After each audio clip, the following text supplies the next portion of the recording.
Sikreto kung paano na-unlock ang in-stream ads kahit hindi nagla-live.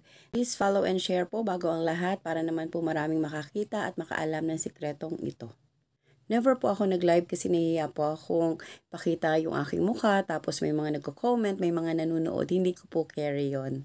Kaya naman po nag-isip po ako ng ibang paraan para ma-unlock ko po ang in-stream ads dahil alam ko po na kung aasa po ako sa mga video ko, hindi naman po ako sikat, hindi ko rin po yun naaabutin within 60 days.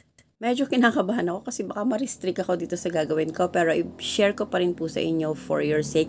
At alam ko po within 3 weeks or 4 weeks ay ma-unlock po ninyo ang inyong in-stream ads kapag tsinagaan po ninyo at binigyan ninyo ng oras ito. Heto na, without further ado, let me tell you kung ano po ba talaga ang ginawa ko. So, heto na po yun.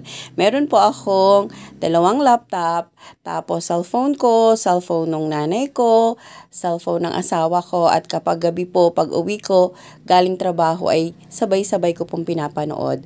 Lahat po yun ay nagpi-play. Lahat po yung gadget na yun ay nagpi-play ng aking mga videos.